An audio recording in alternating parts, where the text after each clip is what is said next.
All right, we are live. Hello and a very warm welcome to the yet another exciting session of the Organic Majlis on pure natural honey. Honey, or natural gold, as some may call it, has a very high cultural significance, not just here in the UAE, but across the MENA region. Its uses are several and have been used for generations to treat ailments, as a preventive cure, as a delicacy, and as a part for cuisine as well. Today, we look at honey's position in the MENA's region as a product and why the Middle East is a playground for exotic varieties. But a bit before that, on the Organic and Natural Products Expo, the Organic and Natural Products Expo has been bringing the business community together for the last 20 years through online platforms and at the annual face-to-face event in Dubai every December.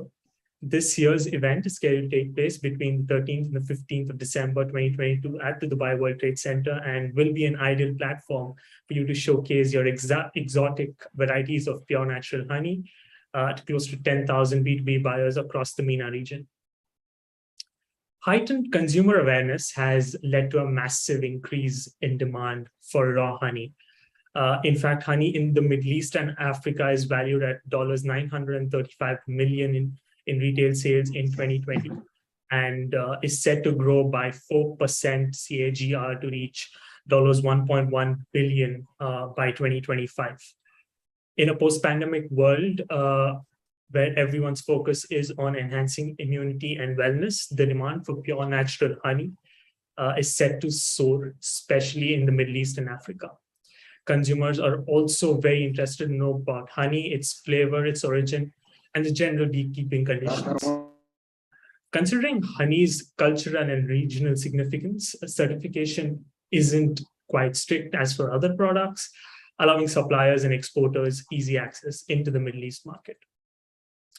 So, without further ado, I'd like to start off with introducing our panelists for this discussion to talk about the trends and the growth opportunities that we are looking at here in the Middle East for pure honey. First off, we have Astrid Dando, who's the CEO for Blossom Honey.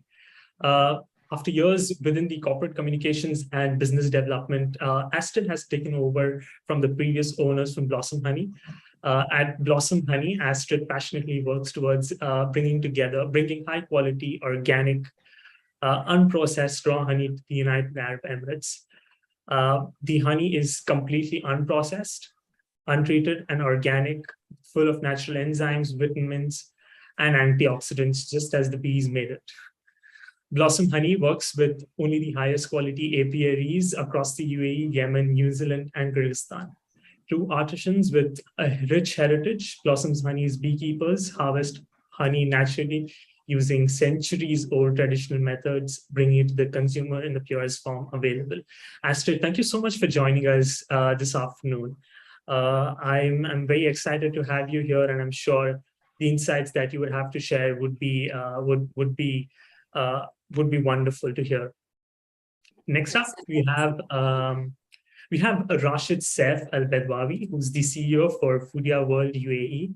Foodia World was established in 2017, and since then has been making remarkable strides when it comes to distribution of food ingredients in the region, right from vegetables and of course with honey as well.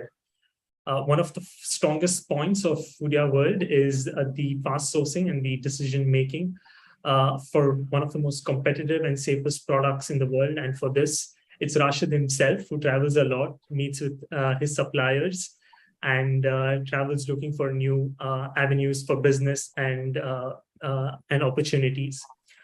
His distinct passion for pure honey, beekeepers, and beekeeping is extremely fascinating. and is also very, very inspiring. Rashid, thank you so much for joining us this afternoon here. I know that you're very, very passionate about not just honey in general, but also when it comes to beekeepers, beekeeping, and all of that. And I'm sure the audience would have a lot to take away from whatever you have to share this afternoon. Last but not the least, we have Dr. Mohammed Aloon, who is the Organic Farming Advisor at the Department of Agriculture and Livestock in Sharjah, UAE. Dr. Mohammed Aloon is a trusted consultant with strong international experience and a varied track record in the provision of guidance on policy and strategy development, food security, community development, sustainable agriculture, and gender across both government and non-government organizations. He regards himself as a sustainable development expert. He develops high-level federal policies, strategies, and programs to develop UAE agricultural and environmental sectors, considering the climate change issues. He reports the Assistant Undersecretary for the Food Diversification Sector. All right, it's once again, panelists. Dr. Mohammed, thank you so much for joining us. It's wonderful to have you here once again. I know you've been with us at the Organic and Natural Products Expo for quite some time now, but it's always good to hear from you, and I'm actually very much looking forward to seeing what you have to share this afternoon. All right, let's get right into it. Astrid, I'm going to start with you.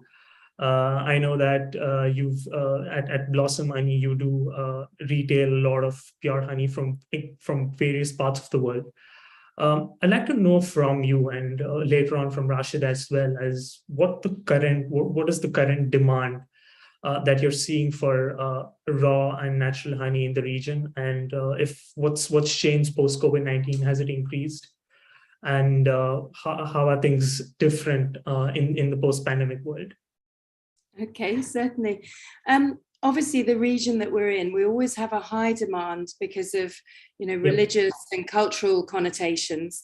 Honey's mentioned many times in the Quran, and so it's a really important aspect of, people who follow Islam. It's a really important aspect of their life.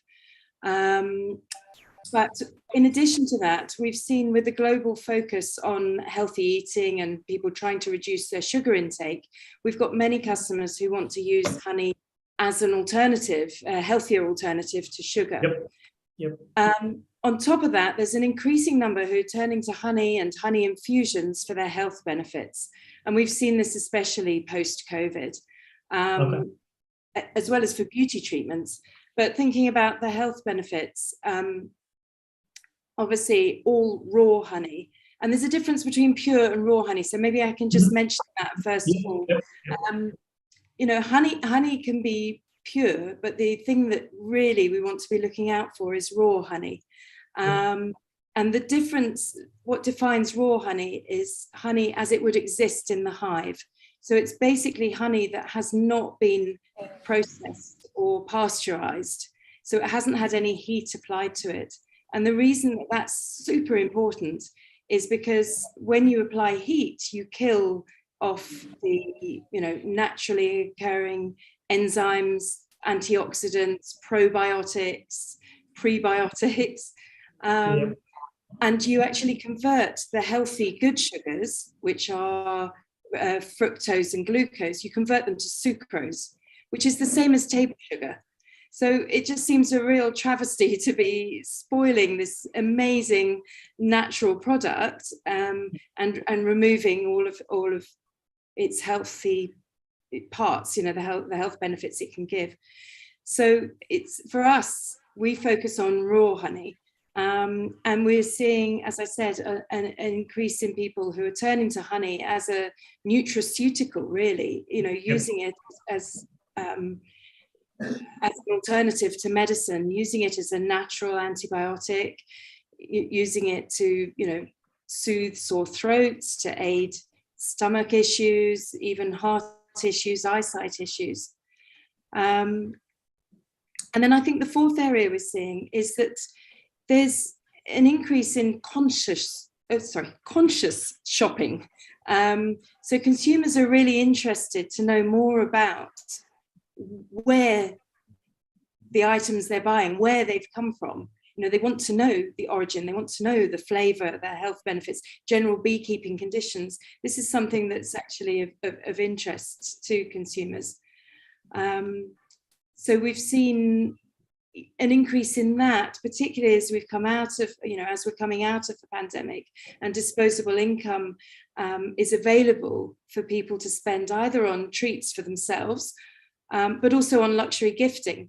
Honey makes a fabulous gourmet gift that's, delicious, nutritious, but also looks stunning. So, it's a sort of micro luxury that's not going to break the bank, but people can use for gifting. So we've seen, the gifting of honey increase as well. You mentioned that we retail, which we do, but a large part of our work is also within the HoReCa industry, working with hotels and restaurants. And what the pandemic did there was it closed down the supply chain. And so for our chefs in hotels, they're wanting more and more local suppliers that can really, sort of guarantee the supply chain. So we've seen a big increase in the interest in Emirati honey. We're not having to import it. I know people today are from all over the place, but that has been a factor in growth as well. People being more interested in local honey, not just from a supply chain point of view, but also just in a general interest in sustainability and reducing carbon footprint in deliveries. Wonderful. Thanks to that, Astrid. Oh, wait, do you have more to share? Please go ahead. No. Those are the main areas where we've seen awesome. All right. The health benefits, with beauty, with gifting, with local honeys. Yeah. Awesome. Rashid, I'm going to come to you. I know that you're a distributor for various honey products from across the globe. What sort of demand are you looking at when it comes to natural honey products? First, let me to start as Dubai is growing fastly, normally UAE, and the order of the honey now will be increasing every year. As like my experience joining the honey festival every year is on December, and Hatta Honey Festival.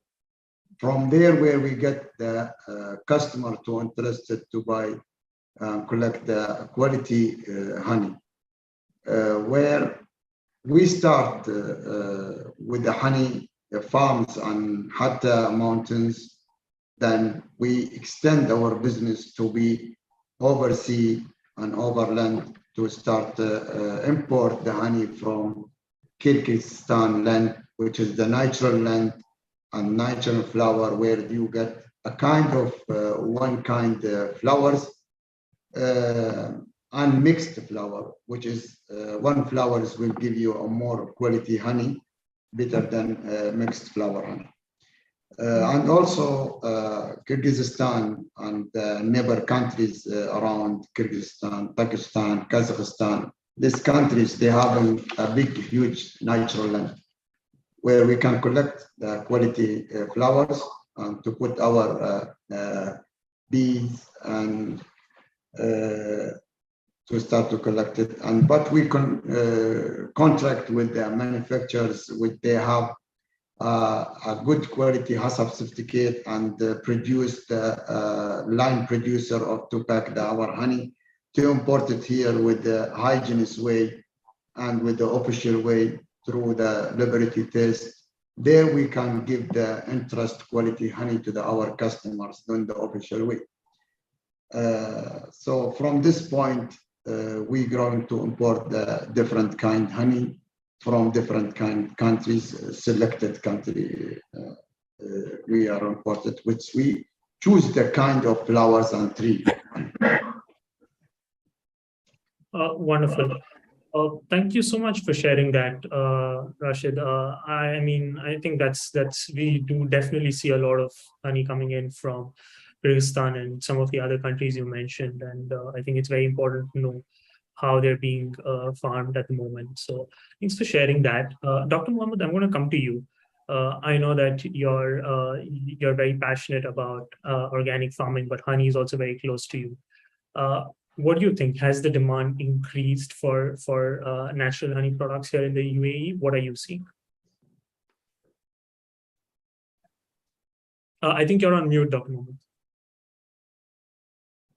Yes, I mean, yes, the demand has increased even during and post of COVID, due to different reasons. Some people, they think this would help them to avoid the impact of the virus. This is from a health point of view. This is one of the reasons, was the main reason. So many people thought that would help them. Again, because of the supply chain was closed during the COVID. So the only solution was even to depend on the local honey produce, I mean, within the UAE or within the region. Yes, as for example, the UAE, we tried not to stop the supply chain. I mean, we focused on many issues, not only food, but even we included the honey to be continuous imported into the country. I'll give you just some numbers. For example, in 2020, the UAE exported around the value of the exported honey was around 6 million US dollar, but the import was around 37. And I mean, the early figures that we see now, the export has increased, even the import, because people, they started realizing the importance of the honey. And one thing I want to link it with the environment, why the production or the demand increased, because, you know, now many fertilizer, pesticides, I mean, the use were banned. So for many countries and governments, they support these pollinators, the honeybees. Then we have more honey. Then and people started, and during because of the public awareness about the importance of the honeybee, yes, increased. The local production now, I think in the UAE, we have more than, I would say, more than 10 types of, because I link it to the type of flowers. And we talk about pollens and other things. I mean, these plants that we use in the UAE, we have around 3 seasons. We are lucky that we have very good production seasons. Sometimes you can have honey in winter, early spring, summer. So we have different. For that, there has been a continuous increase among the locals, even among the international people who are living within the UAE, after realizing the importance of the honey. One thing I want to add about the quality of the UAE honey, for example, you know, the moisture. The moisture is one of the important factors for characterizing the honey. Here we know, for example, if we are talking about cedar, the moisture is very low. Very low. So this will increase the value and the nutritional value of the honey. Yes. Wonderful. Thank you so much, Dr. Mohammed. I think you touched on some very important, and I am going to come to that in the later half of this particular session. But thanks for that. Astrid, I'm going to come back to you. I know that, like I mentioned, you retail and you distribute varieties of honey, right from Sidr to honey from Pakistan, various varieties. I think there are several and countless number of them. What new varieties are you seeing in demand at the moment here in the Middle East? The new varieties that are being really popular, the ones that have got the unique flavor profiles. You know, we have the most popular ones have always been the Sidr Diwani, and that is largely because of the religious and the cultural reasons, and to an extent the Yemeni black seeds as well. So in terms of new products that are coming in, I mean, Manuka is also popular. You know, the whole Manuka industry has done an incredible marketing job. and it's an amazing honey, but it's been incredibly well supported.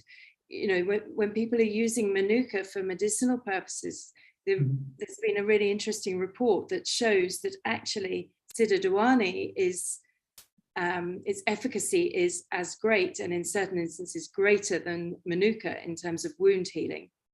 But Manuka is still something that is sought after here, and we're seeing, particularly with the higher UMF, you know, unique Manuka factor strains, we're seeing those really being looked for. It really depends on the client as well for us, in terms of, you know, what the demand is. I think you've got the new honeys, people who want like an artisanal, a small batch honey. The demand is not going to be great, but we do have those clients. So, you know, the really interesting varieties like, you know, Socotra or Leatherwood from Australia, you know, we've got a small number of clients that are looking for those because they are unique. They're harder to get hold of, and their flavor profile is more interesting. Infusions is something also that's we're seeing is increasingly popular. Now we actually do our own infusions where we add, you know, natural herbs or spices. It's the only thing that we ever add, and to infuse with our honey to give increased health benefits. But we're seeing more suppliers from overseas, you know, proposing those as well. And there's certainly a demand for those here. You know, I'm talking things like seasonal interest in ginger and honey, for example. You know, it's really amazing for seasonal colds and sore throats. So those are interesting. Pakistan and India have some amazing honeys. And I think, sadly, there's a certain snobbery around those, and people who are looking to buy them for gifts are less likely to, but some of their honeys are truly fabulous. And we're seeing them at a really good price point as well. So particularly like the orange and the acacia. Acacia, we've got a lot of chefs interested in acacia. It's a very mild honey, so it doesn't overpower when you're using it with pastries or in cooking. So that's another one that's we're seeing demand for. You know, it's a very versatile honey. I think it's going to be very hard to find anything that overtakes the most popular. So, you know, the Yemeni honeys, they're just so highly revered, and the local honeys for, you know, obviously the sustainable point and you know, supporting local, shopping local. But I would say, yeah, there's interest in small batch artisanal honeys, in Pakistani and Indian honeys, continued interest in Manuka, and increasing interest in infused honeys. Awesome. Thanks so much. Very interesting observation here, Astrid. I think Manuka honey, like you mentioned, we're seeing a lot of traction. People also are very fond of it. I think it's very well supported, like you mentioned, especially with the pharma sector backing it quite well as well. I think it's one of the favorites for consumers here. I'm going to come to you, Rashid. I know that you have, again, varieties of honey when on your website listed as well. But I like to know from you and I know that you're very passionate about honey as a product. What are some of the new varieties that you're looking at and what do you see what products do you see are going to increase in demand? Yeah. Thank you very much, Dr. Mohammed and Ms. Astor, what they are starting about the health of kind of honey. During COVID-19, as Dr. Mohammed mentioned, here we are focused on a different kind of honey, different kind of flavors, which is help and give health healthy to the consumers. And demand of the consumers and this time, they are looking for the honey quality and healthy. We are mentioned for the 4 kinds of honey. First, we have made a new kind of honey, new products, which is we call Emonka. Emonka has the ginger and lemon, citrons, and currant, 4 kinds of mixed with the fruits. And it is more flavors will become very famous to the children's even to start and to increase the antibody of the humans. And then second, we came with the tree honey, which is looking for the longan tree in the season of flower of longan. This is mostly in Thailand. And thyme tea, thyme honey. Thyme honey, which is growing in the mountains of Kyrgyzstan. We are focusing this kind of honey now. And we try to collect in this year around 10 tons of thyme honey, with this best quality. And we tried before in the last Hatta honey exhibition. It was good, and we revealed it with Dubai municipality. And 4 is we doing now natural fruit mixed honey. Natural fruit mixed honey, which is we cannot mix it with the melted honey as liquid honey, only with the creamy honey. It's going on quality with the cream honey as like mixed with the white honey only, which will give you the flavor of the fruits, natural flavor with all the vitamins. And then we can add on the deep breads on it. There will be a protein, add the proteins on the honey with the white honey and the fruits, dry frozen fruits, which is the best to be this. We are start import it, alhamdulillah, now. This is my own idea, which I forwarded and I manufacture it with the Amani Green Food in Kyrgyzstan. Wonderful.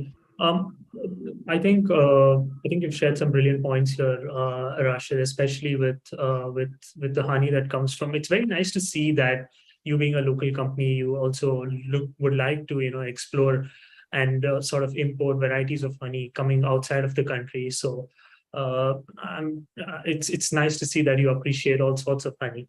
Dr. Mohammed, I'm going to come to you. Same question that I have for you is, what do you think is trending at the moment?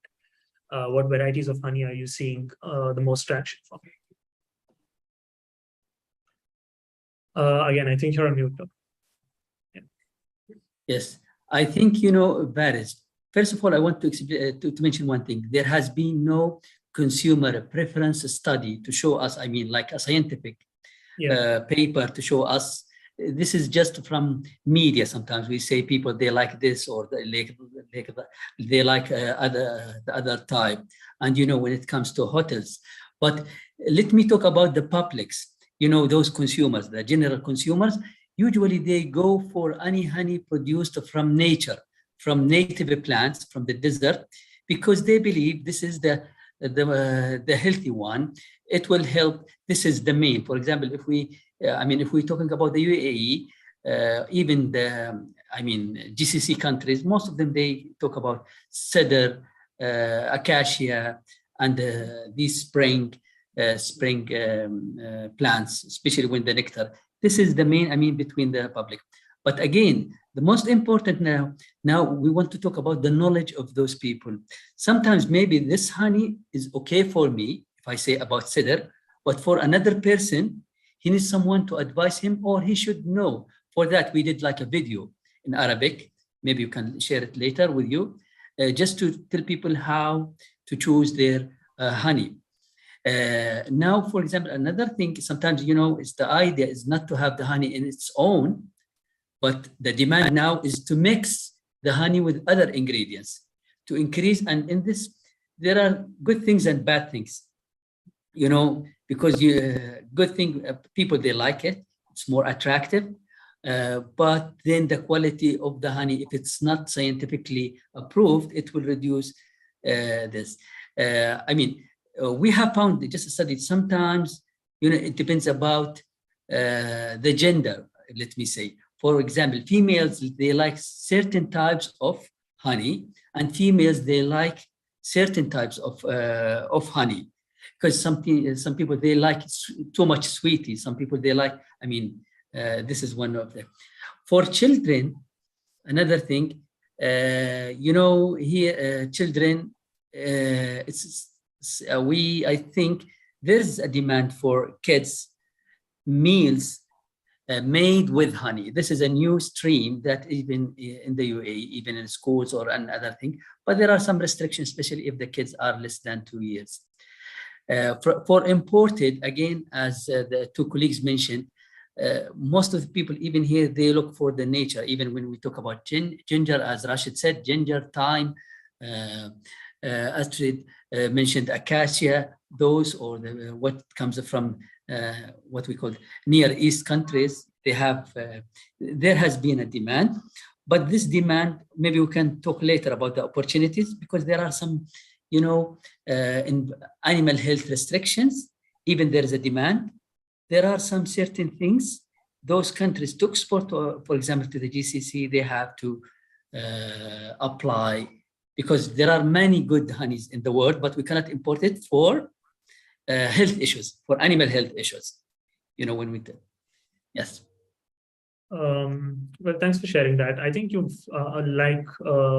previously you mentioned something about regulations. I'm going to come to that because that's a very hot topic.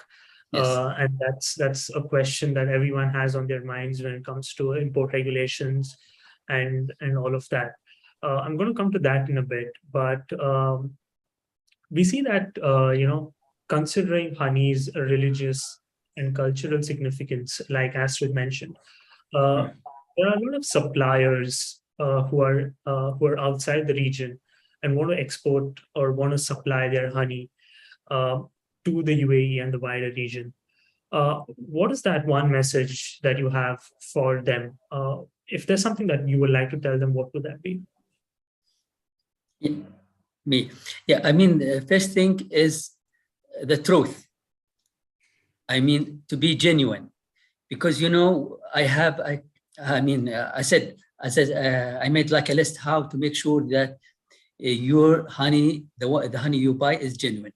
First of all, those exporters, first of all, they have at the beginning they need to know about the regulation within the UAE or GCC countries or the Middle East. They have to study all of these regulations, requirement, and then to apply these regulations before. Then they need to know what the consumer preferences, and they have to need to study. For example, maybe you want to export a honey cedar from Jordan, my country, for example.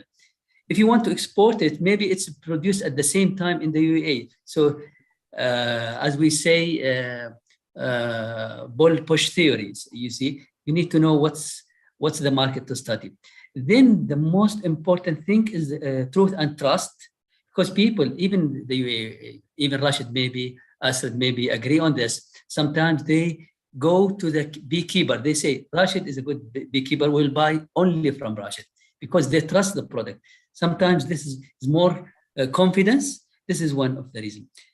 As soon as you build your trust, legal accreditation, with the government and everything, then the quality of your product, then the trust that will help you to export more and invest in the UAE or in the GCC countries. Another thing is what we call it the quality control, because honey is a very fragile, I would say, very sensitive product. Sometimes we see these not good practices. They export it and it's exposed to light, for example. Maybe it's very good in India or Jordan or UK, but when it arrives, because of bad handling, it loses its quality, and then the consumers, they will start rejecting or complaining about this product, and it will be cancelled from the market, which is not good. So we need just to do even public awareness for the exporters or the importers within the UAE. Wonderful. Thanks for that. I think you did lay it out quite well. You've elaborated quite significantly on what's important for suppliers. Astrid, what are your thoughts on this? What's the message that you want to give to a supplier who's saying who wants to export into the region? I agree entirely with what was just said. I think that truth and trust point is so, so important. When I was making some notes about the questions, I've got two things that I was going to say. One is for suppliers or potential suppliers to get their certification in order. You know, if they're not already, become really familiar with the codex for honey, you know, the International Codex Alimentarius. Everything that's coming in here now has to meet really stringent requirements and be tested. So as someone, you know, buying honey here to sell on, I'm always looking for, you know, the certification from the origin. Got to be able to see that. Not maybe like the HACCP certification that was mentioned as well. So my first point is to get really familiar with the certification, with what's required. And my second point, I think, is related to the truth and trust thing, but it was to have a really strong backstory. You know, our consumers really want to know the source code of this honey. It's like a really good olive oil or a good coffee. You know, they want to know the provenance, you know, where it's come from, what that environment is like, what the ground's like, what are the flowers, you know, that have been pollinated, what are the beekeeping conditions been. So we find it's always really helpful if we can tell a lovely story about our apiarists and where the honey has come from. So those are my sort of two things to say: certification and a good backstory. All right. Mr. Rashid, anything to add to what Astrid has said? What are your thoughts on suppliers? I know you work with a lot of them. What's the message that you have for them? Yes, of course. Thank you, Dr. Mohammed. For what the point is, a very sensitive point he's mentioned about the quality honey, trusted consumers, interesting. And during the honey producer of the season, summer honey or cedar honey, which is the consumers interested demand to buy from the interested person or interested company or interested beekeeper. Against of this, the import is very important. This point I mentioned to the import sections of the government to be made quality standard to import, as the same similar with the water and liquid and oil import to the United Arab Emirates. That's we are asking to make the standard quality to import better than we import with the bad handling to the to honey, to import it with the passengers and other things, and or from the farmers directly without any manufacturing, which is not hygienic, and without any health certificate. And this is, we need more strict from the all the import sections of UAE to make a standard system for quality honey. I mean, as the honey is very sensitive food and health food, that is we're looking forward, inshallah, if the government will mention the standard quality to import. Wonderful. I think that sort of sums up what we had, the message to the suppliers. I think it's clear, and I'm pretty sure they'll be getting in touch with all of you to see how their honey can fit into your stores and in your warehouses. Moving on, I'm going to get into the regions from where most of you import your honey from. We did briefly mention that we receive that it comes mostly from the Eastern European countries, but where exactly, and Astrid, I think I'm going to go with you, where exactly do you see your honey coming from? Which countries, which regions is honey coming from for you at Blossom? Okay, so I mean, our main countries within the UAE, we're working with apiarists in Hatta, in Fujairah, in Ras Al Khaimah, Within slightly further afield in Yemen, our honey is all coming from the Hadramaut mountain region. I know there are other regions as well that can supply it, but we have focused on that area in particular, again, because of the religious significance, particularly with the Wadi Douani. Kyrgyzstan, it's the Atbashi mountain region. We focus, one of our best sellers is the white honey, which is unique to Kyrgyzstan and a couple of the other stands.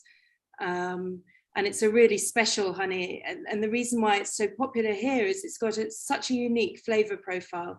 It almost feels cold in the mouth. It sort of melts and gives like an explosion, a sort of floral explosion in the mouth.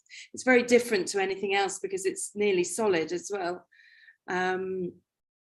And so that's from Kyrgyzstan. Manuka from New Zealand. There's obviously Manuka from Australia as well, but the purists would say that Manuka originated in New Zealand. So those are the areas where we get them from currently. I mean, we always look out for new, unique, honeys that our clients, may be interested in. And, I think I mentioned earlier, there's some of the sort of small batch artisanal honeys. I mean, the thyme honey that was mentioned, yes, that's becoming increasingly popular. I'm British, and there's some amazing honeys, from my home country as well. But I don't think the demand here is huge for those. But that's where we get ours from currently. Yeah. Oh, actually, one other I was going to mention.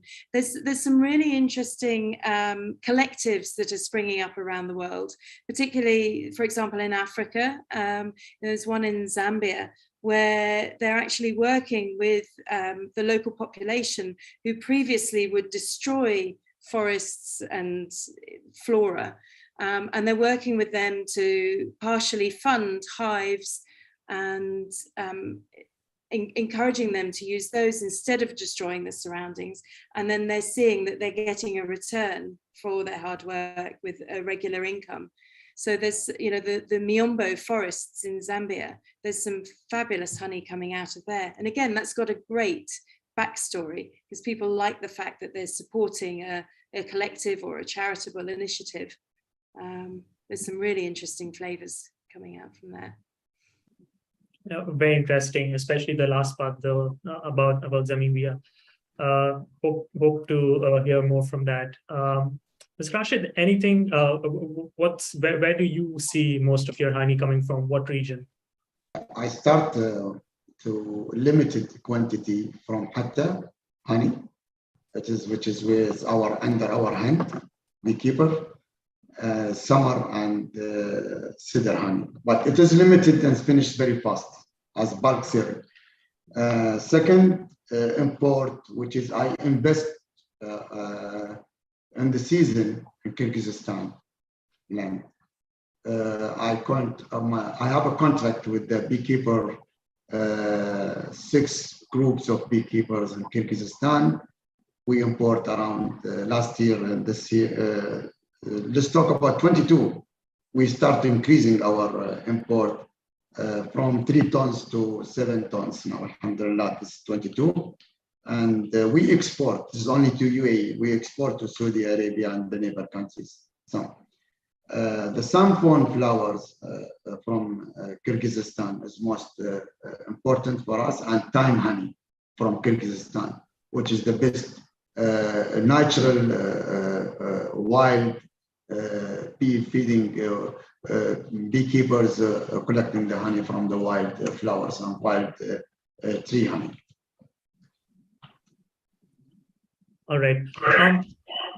Dr. Mohammed, where do you, I know you don't, you're not a distributor or a retailer, but I'm sure you would have insights to share on where you see most of the honey coming from, considering you work very closely with the government. Yes. When I was working for the ministry, I used to look at these figures, I mean, just to see where does the honey, because every year we prepare. To be honest, it comes from different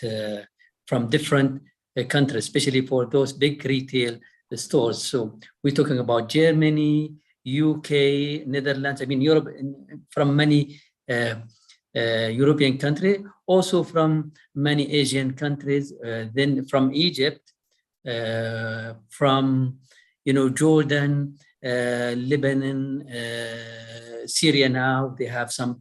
Yes, in general we import from most of the country, except those with some what we call it quarantine diseases.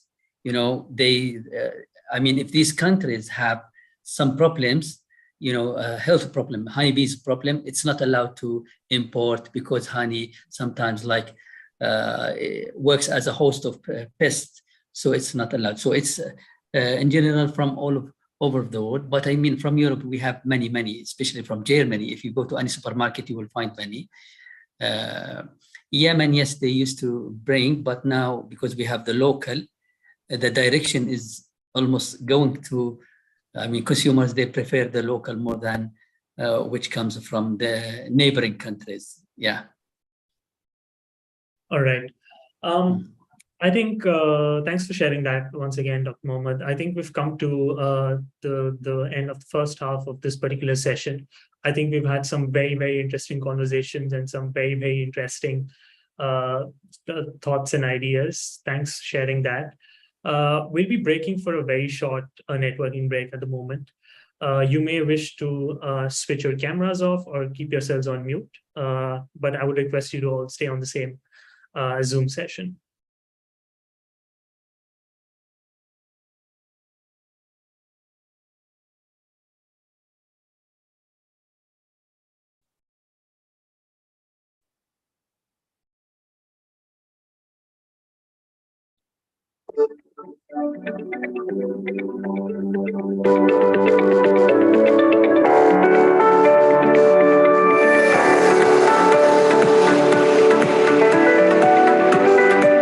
We've found UAE partners. We've also found people coming from Iran, from Oman, from Qatar, Saudi Arabia, lots of places. Pretty good so far. We are in the third day, and we've already met lots of partners. Also, the organization has been really helpful with us, so we are pretty grateful.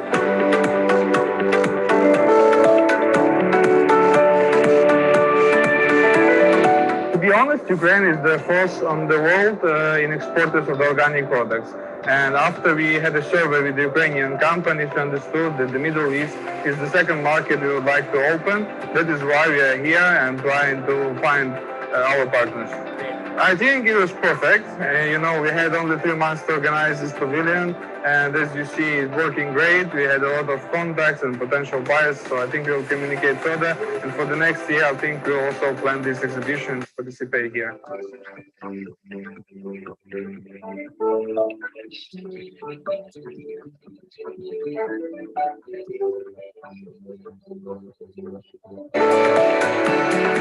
It was a good experience. We would repeat it next year probably with our distributor. You see, I think that the kind of audience that we met is pretty diverse, and this is what is also interesting, right? On one side, we met consumers. They're going to buy on our website, because in 2 days, we're going to launch e-commerce. We met also distributors, not just for the UAE, but in general for the GCC countries. We're looking for someone in Saudi Arabia. We're looking for someone in Qatar. So we're definitely going to be here next year with our UAE distribution. And then we met a few retailers. And this is why, I think that there's a lot to build into the retail side of the business to, meet the market trends and then start opening up the real organic stuff in the UAE. Clear progression to the future. And I think that that's the step forwards that retailers in the UAE and then also in Saudi Arabia will have to face in the next future.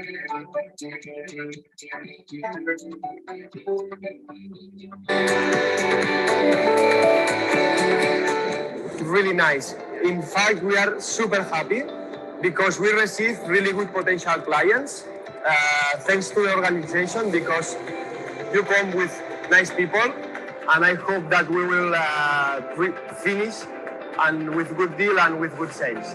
Discuss with our team, we are super happy, and maybe we will come next year. So we need to study the strategy, but I guess that this is one of the best events, one of the best fairs regarding organic and cosmetics. UAE mainly, but from Kuwait, from Saudi Arabia, even from India, Pakistan, Iran. So all the area, not just from here, from Dubai or UAE, but from all the area. So that is really, really nice, because in one point you can meet people from different countries. So that's fantastic.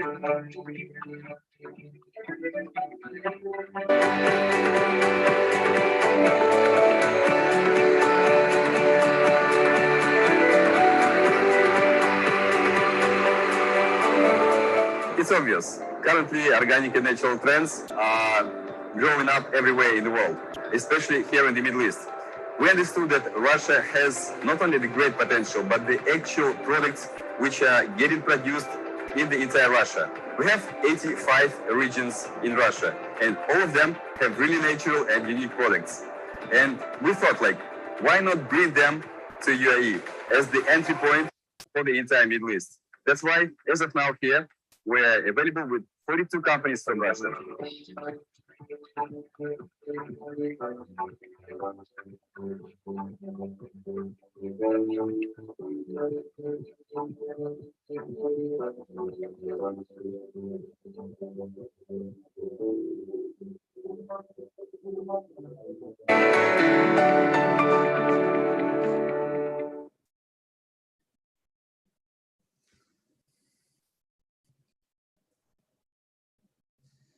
All right, we're back.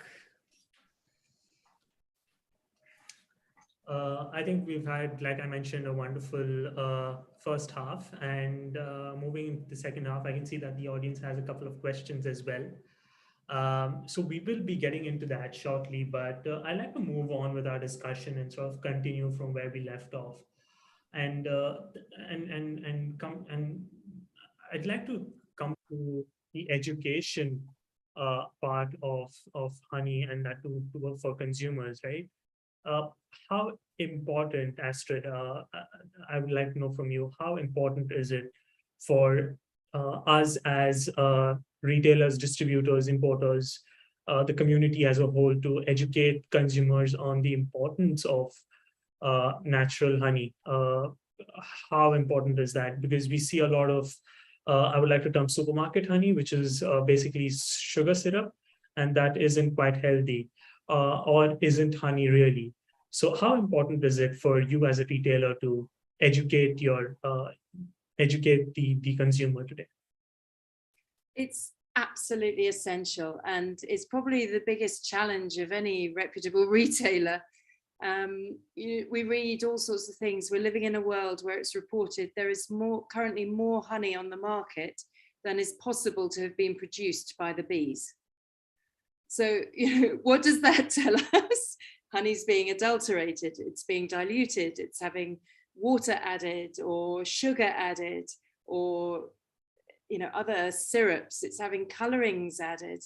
I mean, there's some horrendous packaging out there at the moment. You see things like blended honey of non-European Union origin.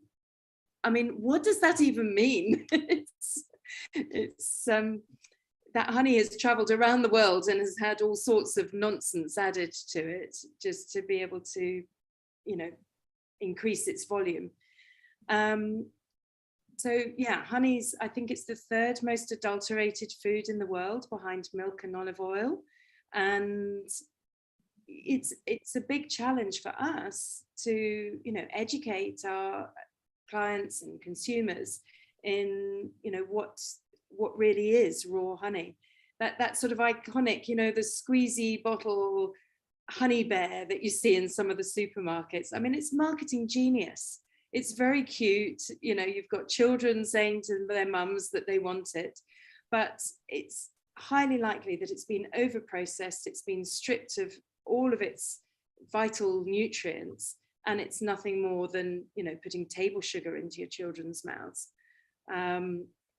So yeah, we really have to educate our customers on the value of raw honey, because it's very difficult for your average consumer to walk in somewhere and know the difference. I do think our terminology and our labeling is confusing. I mean, pure would to me say that nothing has been added, but it can still be processed, it can still be pasteurized, so it won't actually have any of the health benefits. You know, natural means that nothing artificial has been added. Well, water and sugar are both naturally occurring ingredients, so those could have been added and you can still call it natural honey. So for me, that it's really, really important that the terminology we're using, and for us in particular, it's the word is raw. It's you know, honey as it exists in the hive, nothing added, nothing taken out. It's basically as the bees intended. You just have to go to, you know, I'm trying to think of somewhere in Dubai where you can go to one place and experience lots of different honey. And in the colder months, you think of Global Village, you know, there's lots of honey sellers there. And there is a vast array of honey there. Some of it is absolutely outstanding, and some of it is horrendously adulterated. But as a consumer with no knowledge of that, how would you know? You know, looking at them, they're similar colors, they may have varying viscosity, but as a consumer, you wouldn't know. I mean, I've come to learn there's some little tricks you can do, like trying to dissolve a bit in water. You know, raw honey does not dissolve easily. If you pour it into water, it will stay in a ball. You have to really shake it around to get it to dissolve. Whereas supermarket processed honey, you add it to water and it will just disperse quite quickly. But no, the onus is on us, you know, as a collective, really, to sort of educate, to talk about the importance of raw, the health benefits, and to ask our suppliers to, it comes back to the point that Dr. made about, you know, the truth, to ask our suppliers to use the same terminology, you know, not to be sort of suckered in for marketing purposes. And what we have to fall back on is the laboratory certificates, you know, where through those, through getting all of our honeys tested, we can prove that those honeys are raw, that they do contain, you know, the vital nutrients, that they haven't had heat applied to them, that there's no extra water or sugar added. Yeah, it's a massive challenge, but one that we're rising to, I think. Yeah, sure. I think it's through initiatives and a lot of programs that I'm pretty sure we'll be able to bridge that information gap, hopefully sooner. Ms. Rashid, as someone who's very passionate about honey, what are your thoughts on this? How important is it to educate people and consumers today on adulterated honey and how to differentiate between adulterated and pure honey? Actually, I'm following my process from A to Z. If I will import, I will start the season of Hatta season. I will start from the beekeepers to be giving interest. I'm recording my channel's way until the customers. This is the local honey, cedar, and summer. If I'm importing, and most of my honey is import from the very interested land, is Kyrgyzstan. I fly myself on the season starting, and I enjoying with the beekeepers. And even they are asking me, I'm here to watch them, not interested. I'm interested because the land which is we rented now on the season is wild.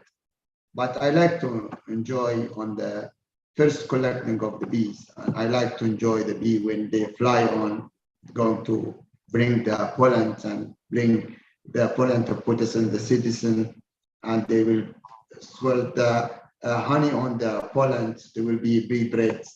I like this life of the bee bread, bee honey, beekeeper also. So I sit with them, enjoy with them, and cook for them a cup of karak tea. And until I see the process within 2 or 3 days, then I go to the manufacturer. We've checked the quality from the first collecting honey, and we saw the quality. The quality of the honey is very important for me, because who's in the face with the customer? I'm the owner of Foodie Award, so I am on the face with the customer direct. If I'm selling for the retail shop to the customers, I will follow where they distribute my honey, except only the packing food here. But if I import the honey with the glass packing, is very important. How they store it, how they display it. In the warm, in the sun direct, the honey will broke in the temperature with the sun direct. I think Dr. Mohammed can explain this kind of things for the storage condition and display condition. Yes. We here choose a packing honey from Russia. We made this wood honey to support the honey from the sun, from the temperature, which is keep the honey safe and long life. To keep the quality and flavor, and the smell of the honey is still in wood packs quality. Maybe there is one issue in this packing. The customer would like to see the honey looks, how it looks. But we have samples on every retail shop. We give them the samples to show. We joined this honey to reduce the cost price, as the honey, white honey, start selling on the retail price 400 to 600. It's very crazy price. So I'm selling directly with a lower price with a natural food to support the customers and to give them the natural kind of honey, like a creamy honey or a liquid honey, whatever. What I want to explain you was your description. I'm following my process from A to Z until the customer. Great. I think you touched upon a very important point there, and that's on packaging. Mr. Rashid, I think it's very important for suppliers to, sort of put enough attention and efforts into packaging of honey as well, especially considering it's a natural product. So thanks for bringing that up. If we have the time, if time allows us, I will sort of delve into it. But for now, I'd like to go to Dr. Mohammed. Dr. Mohammed, we have all our eyes and ears on you. We know that the government plays a very important role when it comes to education. What are your thoughts on this? Yes, education is a continuous process. It doesn't stop at one stage. And as Rashid and Astrid, they mentioned very important points, especially the retailers, the retail store owners of those. The handling is the most important thing. And when we talk about handling, it starts from the post-harvest of the honey till reach the shelf, because there is a long process. Sometimes within this process, we need a quality control protocol, usually. How you transfer it from the apiary. Apiary means with the beehives, all of these. So from the extraction stage till it reaches the consumers. Within the, Rashid mentioned very important point. As I'm a beekeeper, I'm entomologist by basic. My first, beekeeping. So sometimes when I go to the market, if I see any honey exposed to light, I wouldn't buy it. Doesn't matter what's the quality of the name of that, because I know this is lost. Sometimes the retail store owners or those, they don't know about this information. So sometimes I think countries, they need those food safety departments or authorities. They need to issue like a protocol, a food safety, a honey safety tool that those people have to apply. For example, if you want to put it in the shelf, these are the procedure. So for example, if we have meat, we want to put it in the fridge. Yes. But if you go to any supermarket, I'm not naming anyone, you will find them mixed with the jams, exposed to light. Even the consumer will not recognize them. This is one important, and this is the role of the authorities, the government or competent authorities, plus the private sector to come up together and develop this protocol for the honey safety procedure. When it comes to consumers, consumers, again, they need to know these things, but through sometimes, extension tools or message or open days, or as Astrid said, sometimes you can go to many places and learn how to. And again, I think it's still the government, the media, those responsible media, just to give some right information. Another important thing, sometimes, we need to give them that honey is not a magic solution for everything. Sometimes consumers, they think honey would treat or would do everything, even will make you a smart person or healthy or strong, which is not true. It depends about your health. I was giving, for example, in a video that if you have a kid less than 2 years, it's not allowed to give them honey because it may contain pollen grains. Pollen grains causes, allergy for many people. If someone has asthma, you need to check with the doctor. But some people, with asthma, they take it.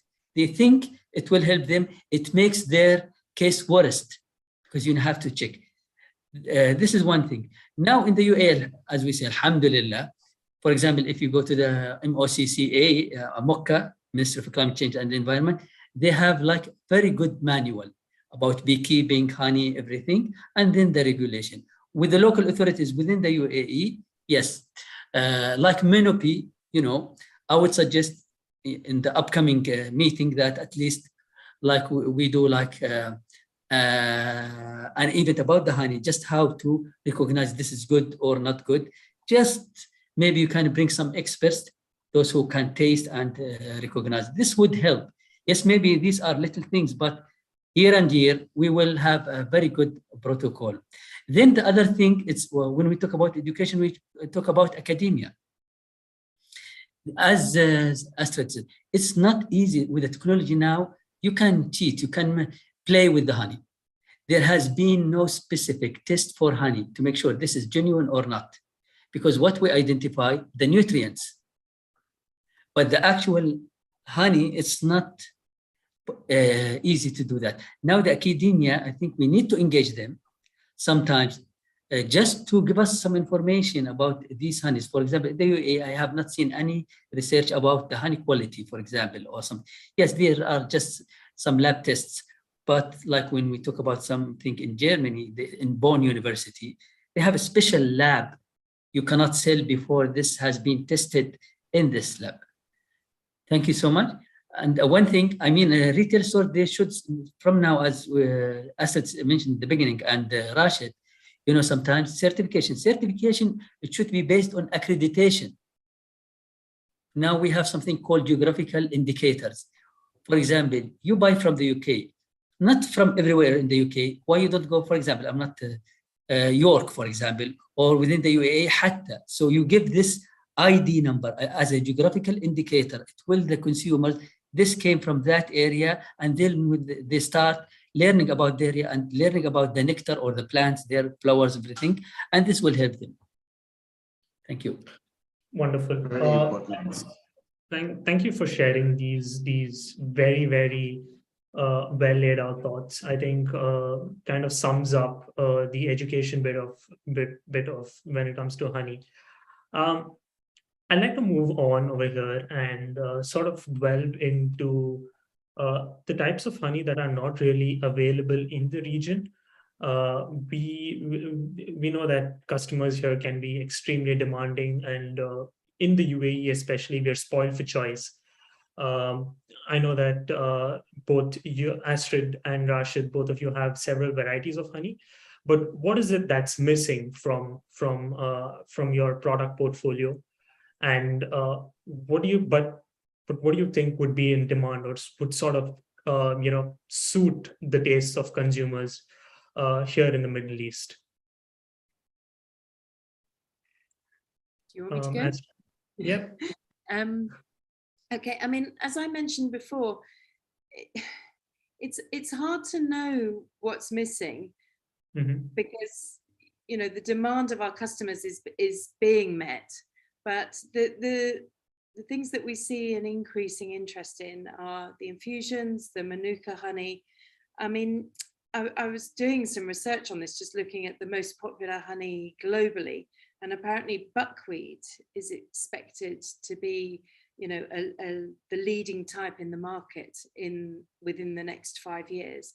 Now that's buckwheat. Actually, there's some great buckwheat honey that comes from Kyrgyzstan. So, you know, that's something that's worth considering. I mentioned before about acacia honey, the different acacias, you know, being of interest to chefs, our clients who are chefs. But really the other honeys, it's about the unique flavor profiles. You know, we've already got the honeys that have the religious connotations. I think you almost have to look at which cultures have used honey for centuries, either in their daily lives or in their cooking. And those are the ones that seem to sort of stand the test of time. So some of the Greek honeys, for example, and the Greek and the Turkish honeys, you know, the sort of the pine, the eucalyptus from Australia. I mean, these are all ones that I can see that there is a demand. As a retailer, though, I have to remember that, you know, ultimately we're a business and there's got to be a sufficient demand, you know, to warrant bringing it in. The other thing is, every time we introduce a new flavor, we have to consider, are our customers going to buy that new flavor as well as what they bought before? Or is it going to replace something they bought before? So as a retailer, it's a very fine balance when thinking about, you know, new flavors. And I know Rashid said, you know, he's focused on particular honey types. And I can understand entirely why that's the case. We can't sort of provide everything, because then it dilutes, you know, it dilutes the sales ultimately. Fair enough, Rashid. Yeah. Rashid, what would you like to add to your product portfolio? What is it that you see is not currently in the UAE or in the region you see a lot of demand for? Yeah, thank you. Beginning, I start to talk about Lancome honey, which is mostly grow in Thailand. And this recommend is doctors recommending in Thailand, as I have a friendship with the doctors, which they recommend more. The Lancome honey is more health. So soon I'm coming to import it, inshallah, within two months, which will be launching in UAE. Secondly is the thyme honey, and everybody know the thyme. So this is one of the honey will be launched. As we are launched before, but this was less quantity. So now we are preparing the 10 ton, inshallah, for this season. And we start with the thyme honey, which is more popular and we recommend the people. Some flowers, which we recommend it to be a white honey. And I hope the consumers, they don't think the white honey is mixed with any kind of ingredients. My white honey is, maybe this information is the consumers, they don't know about it. Waste come from white honey. That is need explanation from the beekeepers. And I can explain shortly of the blending. This is the fast way to make it white honey. Liquid to blend it with the hygienist way and quality way to by the manufacturer professional. Then you will get white honey, and add ingredients and add anything with the natural, with all the ingredients natural, wild will be staying on the white honey. This is the things which we have, but let's be with the summer honey local and cedar honey local also. This is one of the best. Well, I'd like to wish you all the very best with the honey that you're going to be looking to import from Thailand. We have a lot of exhibitors, I would say, who are very interested in sort of exporting to the region. Dr. Mohammed, do you have anything to add to that? Just I want to mention that now we have what we call the wild honey, has been one of the most important honeys that people, it became like an industry or a job for many people. And there's a market for that one. But this one maybe in the future needs to be regulated to make sure that we sustain the wild bees. This is, yeah. Another important thing now is honey mixed with other ingredients. You know, from the beehive, we have many ingredients. For example, propolis, pollen grains. These, I mean, it has become commercially well known in many countries to be exported, and this will be the demand in the near future. Even they started already, but this has been the demand for. Yes. All right. Very, very interesting observations there. I mean, thoughts there from all three of you. And I'm sort of very excited and looking forward. Someone who really very closely follows the honey as a sector. Hopefully, we have a larger variety of honey. It's always good for the consumer to be spoiled for choice. So, looking forward to that. I'd like to move on here and talk about how important, or rather the importance for a supplier to practice sustainable beekeeping, and how important is it for you as importers or as retailers and distributors for you to work with beekeepers only who practice sustainable beekeeping practices. I think one of the reasons for this question is sustainability is increasingly becoming a very, very important part of business agendas and business objectives. So I'd like to know from you as to how important is it for you as a retailer to work with suppliers. Astrid, I think I'm going to go with you first as to how important is it for you people like yourselves to work with suppliers who have sustainable beekeeping practices? Yeah, I mean, the obvious answer is it's essential. It's, while this is a business, it's also a passion. And, the passion is about bees and all things honey. So we would never want to be engaged in any activity that was in any way detrimental.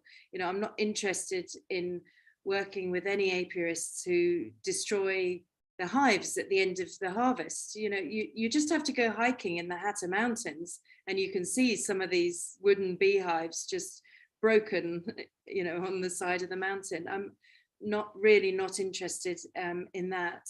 Or it's very important to us as well that our apiarists don't feed sugar solution to the bees, for example, and obviously that the hives aren't anywhere near where pesticides might be used. I mean, there's been an increase in the whole urban beekeeping thing. I have hives in my garden as well. And, but one thing we have to be really careful about, we live in a community and we have no control over what the community is spraying. So obviously those hives are just for my own pleasure and enjoyment, but commercially we would never work with apiarists where hives were at risk of being contaminated by pesticides either. There's a fabulous movie, I don't know if anyone's seen it. It came out in 2019 and narrowly missed winning an Oscar, called Honeyland. And it's about a Macedonian wild beekeeper. And this very elderly lady who'd been doing this for years, and the tension between her and a neighboring family that moved in, and the neighboring family saw that she was making some money from this, and they started trying to do the same, but they disregarded her advice entirely, which was one for her, one for the bees. Her motto was basically, whatever you take, you leave the same for the bees, and they disregarded that because they got greedy. So there was a real sort of moral to the story there, and I think that's a really good motto to live by when it comes to beekeeping. Is not exploiting the resources. And likewise, we're also very close to every stage of our supply chain, so we would make sure that our apiarists are handling the bees correctly and the resources correctly. That would be a really important part of our decision in working with them. Fair enough, Astrid. It's very heartening to know that you work only with beekeepers who look at sustainable beekeeping practices. I wouldn't have expected any less. Rashid, what are your thoughts on this? What sort of beekeepers do you work with? How important is sustainable beekeeping practices for you as a distributor? Yeah, this is very important question. I am make a connection between the manufacturers, which I exclusive contract with it in Kyrgyzstan, and I have groups of beekeepers. We have watched them in the season myself, and the manufacturer, they have a liberty, which is true by the government. They will check my investment, the bees feeding from, the quality, the hygienist, the wild, on each groups of them. Against of this, my visitor to the location of the bees farm. But I interest that on the winter time with the snows, how they keep sleeping of the bees, don't they keep it on the hygienist way. They are feeding them from the bee breads and from the them on honey on this season, winter season. But for the quality honey, and to be sure the bees doesn't cheating or they are kidding, I'm kidding, so they are quality ready and they are very secure. They are really bee farmers. My guarantee, it is the manufacturer with the liberty. They are keep checking after the visitor, weekly checking. Weekly checking of the quantity collecting, and they test every boxes, bees boxes, and the frames also they are keep checking all the frames. There, I guarantee that I have import the quality honey, and I'm sure that's the honey which I collected this kind of flower. Wonderful. Dr. Mohammed, do you have anything to add to this? Because I know that the government plays its role as well when it comes to sustainable beekeeping practices here in the region. What is it that you have to say with regards to this? I think you're on, yeah. If I talk about beekeepers, I mean, the first thing is capacity building and awareness programs. What I mean, just to help those people to be able to apply environmentally friendly practices. This is one thing. From even importing the hives sometimes from outside, or raising the bees and how they treat them, even the surrounding environment, as Astrid said, sometimes you don't know what your neighbors are doing. Maybe they spray or do something bad things or burn trees or whatever.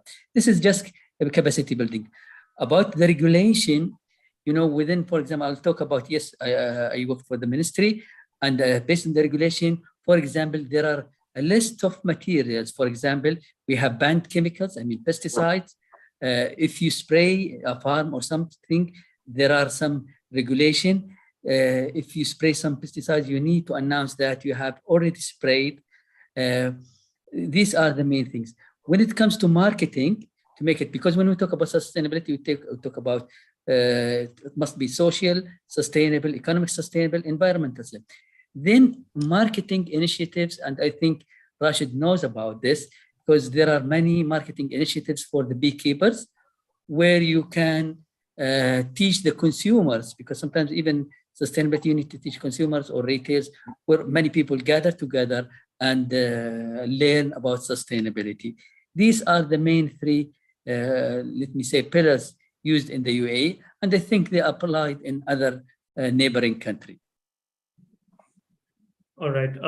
Thanks for sharing that, Dr. Mohammed. I think we are running out of time, but I think there's enough for one last question. I'm going to squeeze it real quick, and that's about what's next for pure natural honey in the region. What upcoming trends are you looking at, and where do you see demand for pure honey and natural honey moving forward? Astrid, would you like to go first? Sure. Well, you mentioned at the beginning about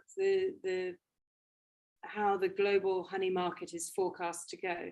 I can't remember the exact figures off the top of my head, but that's not insignificant growth. So obviously there's got to be growth here in the Middle East. The global Manuka honey market specifically, that is expected to, I think, increase by about 56% in the next 5 years.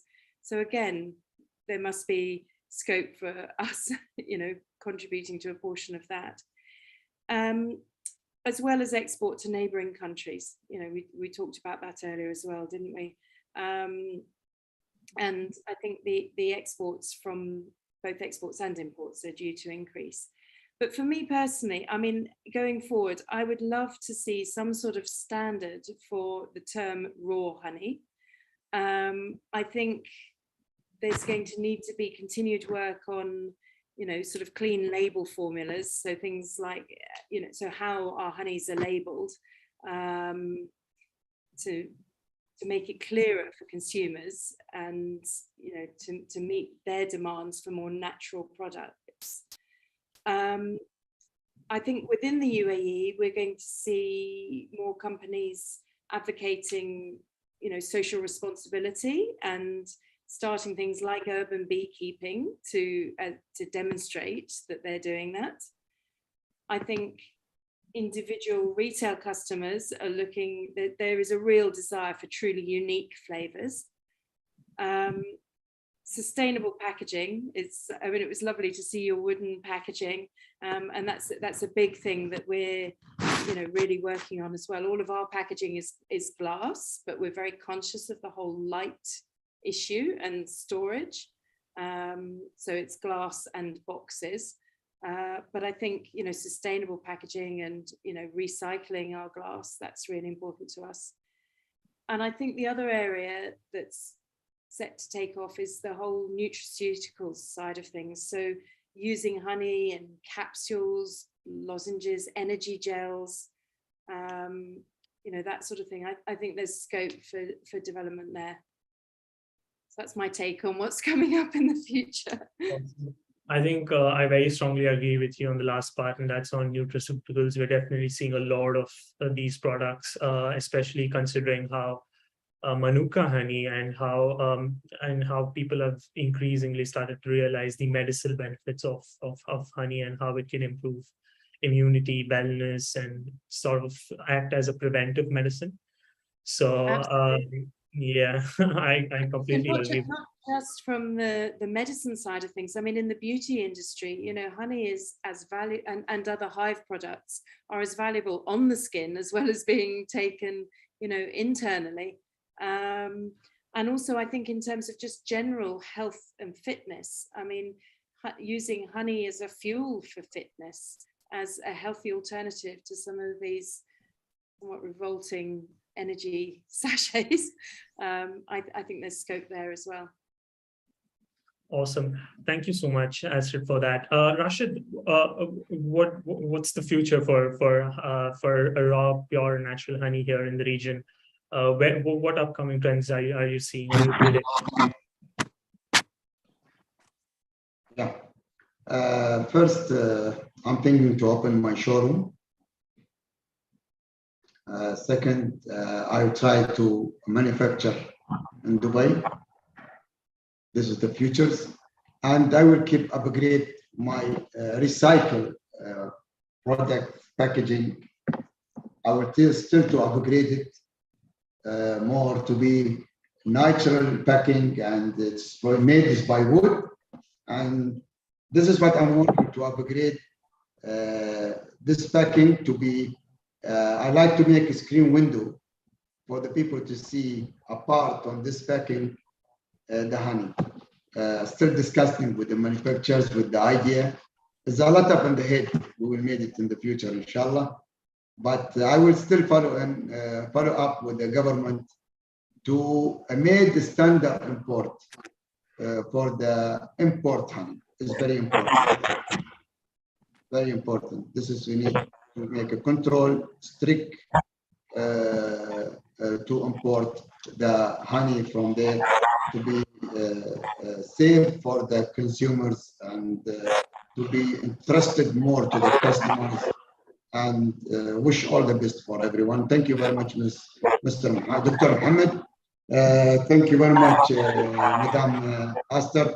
Thank you very much for you, all of you, inshallah. Thank you very much. Thank you, Rashid. Dr. Mohammed, what would you like to add to that? I know the government has always, especially here in the region, they're very supportive.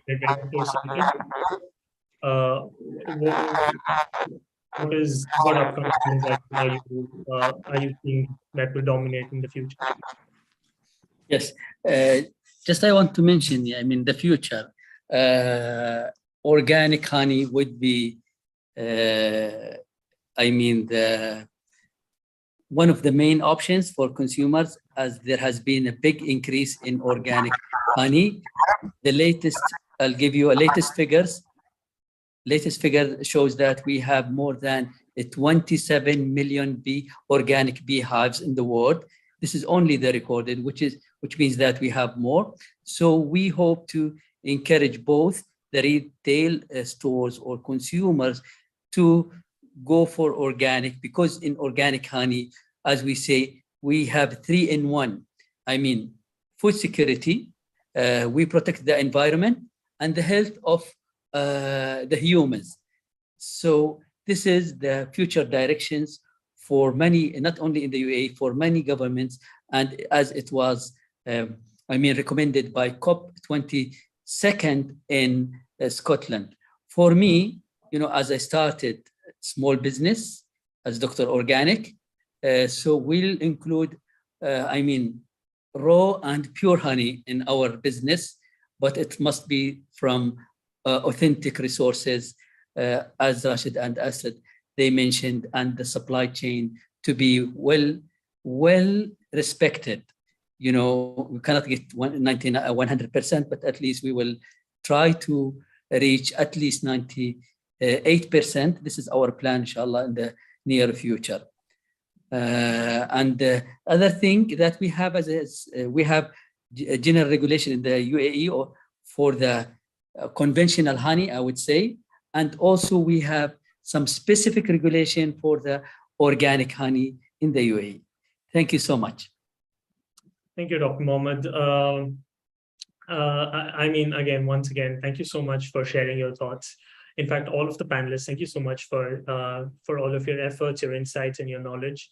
I think we have one last question. I think it's from an audience, and I think I would like maybe Astrid and Rashid to answer this. I mean, you can feel free to showcase what sort of share what your thoughts are. And the question is, what wholesale price range would be considered normal for raw natural flower and forest honey?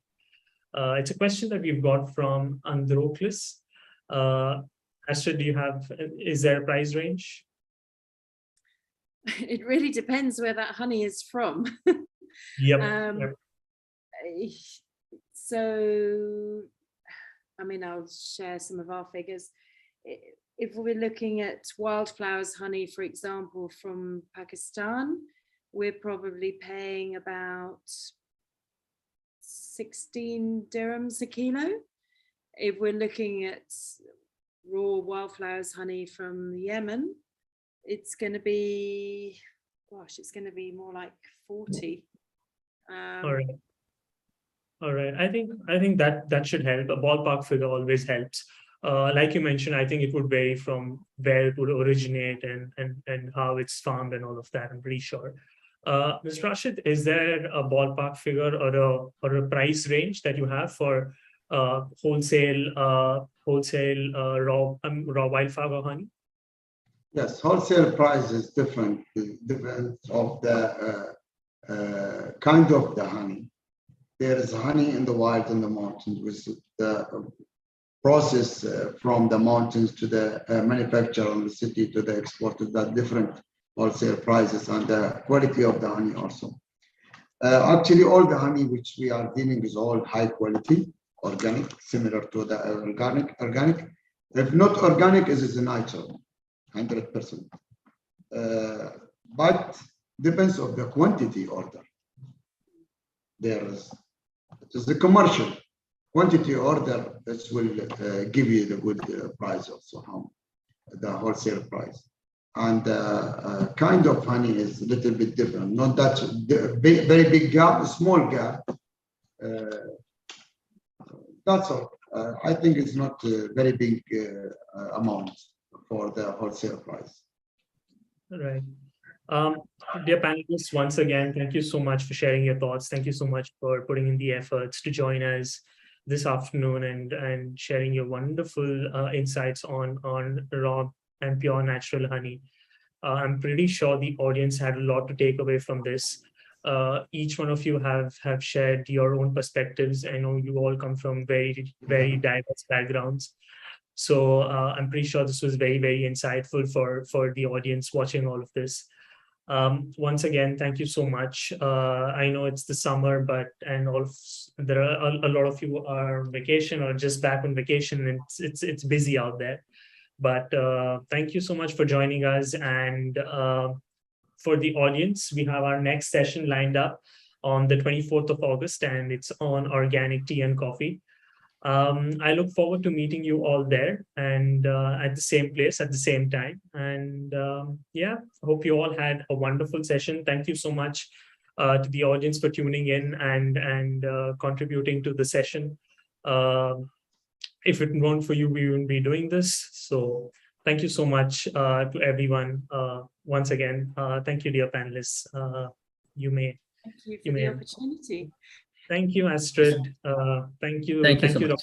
A pleasure to meet you all. Thank you. Thank you. Thank you. Thank you. Thank you. Bye-bye. Bye.